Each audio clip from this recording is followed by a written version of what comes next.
तर नमस्कार विद्यार्थी मित्रांनो, स्वागत आहे तुमच्या आपल्या आवडत्या YouTube चॅनलमध्ये सक्सेस स्टडी पॉइंटमध्ये. तर तुमच्यासाठी नवनवीन एक्झाम्स मी घेऊनच येत असतो. तर आजच आपण काय करणार आहोत, स्कॉलरशिपची अजून एक नवीन एक्झाम घेऊन आलेला आहे. खूप जणांच्या परिचितही असेल, पण भरपूर जणांना असं आहे की ह्या एक्झाम बद्दल डिटेल माहिती नाही. MTSE, Maharashtra talent search examination.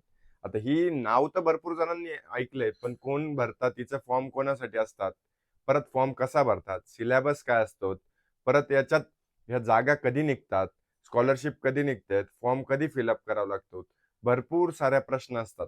तर या सर्व प्रश्नांची उत्तरं तुम्हाला मी आज ह्या व्हिडिओमध्ये देणार आहेत. व्हिडिओ शेवटपर्यंत नक्की बघायचा आहे. आणि जे कोणी हा व्हिडिओ बघतायत त्यांच्या सर्व मित्रपरिवारांना हा व्हिडिओ नक्की शेअर करायचा आहे. आणि अशाच व्हिडिओसाठी बेल आयकॉनला प्रेस करायला विसरायचं नाही. तर लवकरात लवकर आपण व्हिडिओला सुरुवात करूयात. सर्वात अगोदर बघा, centre for talent and excellence CTSE हे काय केंद्र आहेत. आता महाराष्ट्र प्रज्ञाशोध परीक्षा याला मराठीतून म्हणतात. तर ही वाडिया महाविद्यालय आवर पुणे या कॉलेजतर्फे काय आहे, ही एक्झाम घेतल्या जाते.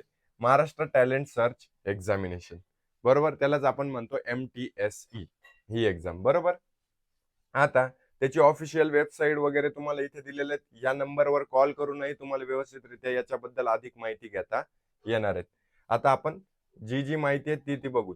आता ह्या एक्झामचा उद्देश काय, की आता ज्या अनेक स्पर्धा परीक्षा आहेत त्या 10वीच्या आतल्या, तर ह्या स्पर्धा परीक्षा कशासाठी आहेत, की ज्या तुम्ही पुढे जाऊन परीक्षा देणार आहेत मोठ्या मोठ्या, जसं IIT आहेत, इंडियन इन्स्टिट्यूट ऑफ टेक्नॉलॉजी, म्हणजे मोठमोठे चांगल्या प्रतीचे इंजिनियर होतात, वेगवेगळ्या फील्ड्समध्ये जातात, शोध लावतात. अशा आयसर, नीट, NDA, MST, राष्ट्रीय व आंतरराष्ट्रीय ऑलिम्पियड, KVPY, इंजिनिअरिंग मेडिकल कॉलेजेससाठी, या कॉलेजेससाठी ज्या पुढच्या एक्झाम्स आहेत त्याच्यासाठी प्रिपेअर करण्यासाठी ही काय आहेत, महाराष्ट्र टॅलेंट सर्च एक्झाम आहेत. हा त्याचा मुख्य उद्देश आहे.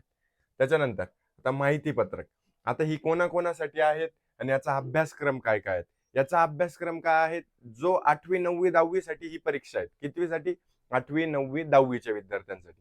आता 8वी 9वी 10वीच्या विद्यार्थ्यांसाठी आहेत, तर याचे पेपर की पॅटर्न कसं आहेत, तर याच्यामध्ये काय येतात, बुद्धिमत्तेच्या कसोट्या, म्हणजे 8वी आणि 9वीच्या दर्जाच्या थोडंसं हाय लेवल येतं, म्हणजे त्याच्यापेक्षा थोडंसं अवघड हे काय येत असतं, त्याच्यामध्ये येत असतं. आणि 10वी साठी अनुक्रमाने 8वी व 9वीचा सिलेबस काठिण्य पातळी येत असतो. आता पेपर क्रमांक 1 आहेत, त्याच्यात 2 पेपर आहे, पेपर क्रमांक 1 आणि पेपर क्रमांक 2. आता व्यवस्थित इथे तुम्ही अभ्यासक्रम वगैरे तुम्हाला दिलाय, याच्यात रीड करून घ्यायचं. तसं मी ही शॉर्ट मध्ये सांगतो तुम्हाला. काय, की शालेय जीवनावर शालेय पुस्तकात जे काही आहे त्याच्यापेक्षा जास्त ऍडव्हान्स कन्सेप्ट आहे. म्हणजे काय, जर तुम्हाला एक्सपांडेड फॉर्म दिलाय, विस्तारित स्वरूप, जर तुम्हाला इथे दिलेले आहेत की 10,000 गुणिले, मग आपल्याला काय करायचंय, 3,895 आहे समजा. मग आपण काय करतो, 3,000 प्लस 800 प्लस 90 प्लस 5.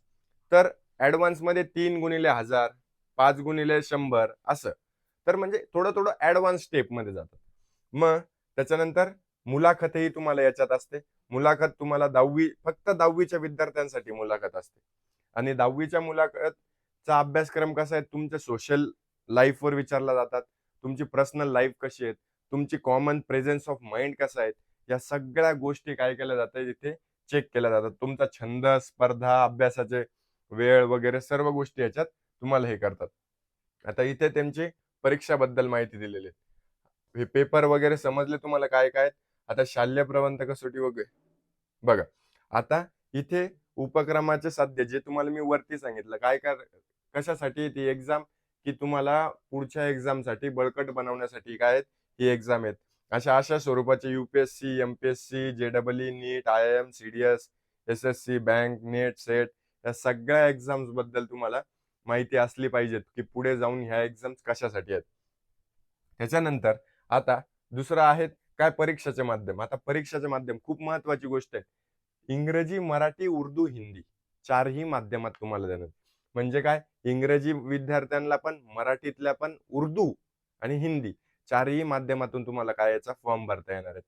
त्याच्यानंतर आता परीक्षा केंद्र व परीक्षा क्रमांक. आता जिल्ह्याच्या किंवा तालुक्याच्या ठिकाणी काय असतं, तुमचं परीक्षा केंद्र असतं, म्हणजे जिथे तुम्ही परीक्षा द्यायला जातात. परीक्षा कशी लेखी स्वरूपाची असते, म्हणजे काय, सर्क्युलेट ऑप्शन असतात, बरोबर. तर 9वी 10वी कमीत कमी 125 विद्यार्थी पाहिजे, तेव्हा काय जिल्ह्यात सेंटर येतं. 8वी 9वी 10वीचे 125 विद्यार्थी पाहिजे. बरोबर. मुलाखत असते.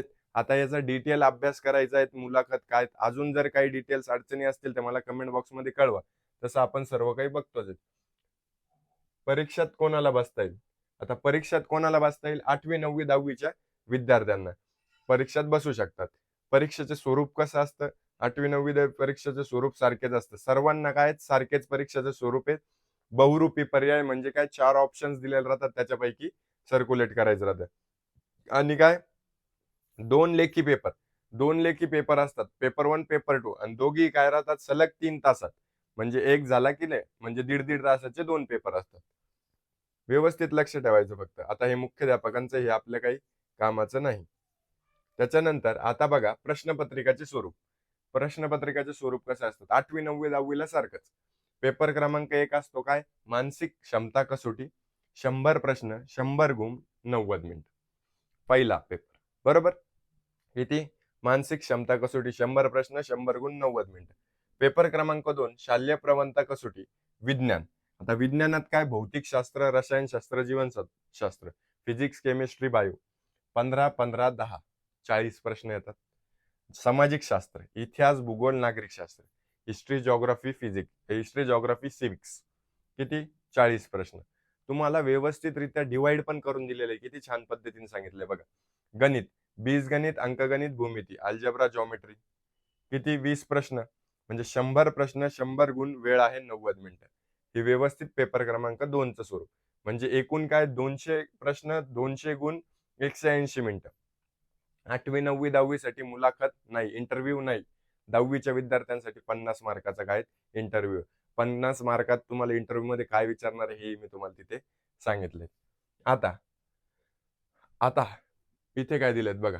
परीक्षेच्या निकालाचे वेळापत्रक. लेखी परीक्षा शनिवारी दिनांक 25 एप्रिल 2026 रोजी ही परीक्षा होणार आहेत. सकाळी 11 ते दुपारी 2 दरम्यान. बरोबर. परंतु विद्यार्थ्यांनी सकाळी किती वाजता यायचंय? 10:30 वाजता. इथे जी काही माहिती सांगितली ते तुम्हाला व्यवस्थित 8वी 9वी 10वीच्या सर्व विद्यार्थ्यांनी त्यांचा संपूर्ण निकाल त्यांच्या शाळेच्या पत्त्यावर, म्हणजे शाळेच्या पोस्टाने शाळेच्या पत्त्यावर येणार आहेत. कोण कोण लागलेत, कोण कोण नाही लागलेत वगैरे व्यवस्थित. आता इथे इतर माध्यमिक पारितोषिक. पारितोषिक काय आहेत, बक्षिस काय आहेत बघा. बक्षिस काय काय आहेत? 400 पारितोषिक, 400 रुपयाचे पारितोषिक हिंदी उर्दू माध्यम एकूण 50% अधिक व जास्तीत जास्त गुण मिळवणाऱ्या देण्यात येईल. आता 400 रुपये कोणाला आहेत? हिंदी आणि उर्दू माध्यमात जे 40% 50%च्या वर मिळवतील त्यांना आहे. लेखी परीक्षात 200 पैकी 70 किंवा जास्त गुण मिळवणाऱ्या विद्यार्थ्यांना पारितोषिक देण्यात. 200 पैकी जर 70 गुण मिळवतायत तुम्ही, त्याच्यापेक्षा जास्त मिळवतायत, तर त्यांना काय लेखी परीक्षेत बरं, तर त्यांना काय दिलं जाईल, म्हणजे पेपर नंबर 2 मध्ये, तर त्यांनाही पारितोषिक दिलं जाईल. परीक्षाचे शुल्क. शाळेमार्फत अर्ज केला तर 200 रुपये, वैयक्तिक केला तर 250 रुपये आणि कार्यालयातून जर त्यांच्या कार्यालयात जाऊन केला तर 200 रुपये. ही काय परीक्षाची फीज आहेत. आता त्याच्याच बरोबर इथे बघा, ऑनलाईन अर्ज भरताना एकूण 250 प्रति विद्यार्थी भरावे लागतील. ओके. त्याच्यानंतर अजून इथे बघा काय, राज्यस्तरीय गुणवत्ता यादी, जिल्हास्तरीय. राज्यस्तरीय पारितोषिक आहेत, जिल्हास्तरीय आहेत, विशेष पारितोषिक आहेत, तालुकास्तरीय आहेत, उत्तेजनार्थ आहेत, गुणवत्ता पारितोषिक आहेत. खूप सारे पारितोषिक आहेत. सगळे व्यवस्थित रीड करा. काही अडचण असली तर डिस्क्रिप्शन बॉक्स मध्ये लिंक दिलेली, त्याच्यावर जॉईन करून आम्हाला संपर्क साधा. मला सर्व काही तिथे बघायला मिळेल. आता इथे काय अजून एक्स्ट्रा माहिती दिलेली आहे, हेही व्यवस्थित वाचायचे. नोरसजी वाडिया महाविद्यालय पुणे, स्थापना 1932, त्याच्याबद्दल दिलंय. कनिष्ठ महाविद्यालय, कारण की त्यांनी हे डिप्लोमा कोर्सेस वगैरे काय काय आहेत हे सर्व वाचून घ्या. अजून काही अडचण असली तर नक्की आम्हाला संपर्क साधा. लवकरात लवकर जर तुम्ही सबस्क्राईब केलं नसेल तर सबस्क्राईबही करून घ्या आणि तुमच्या सर्व मित्रपरिवाराला नक्की शेअर करा. थँक्यू.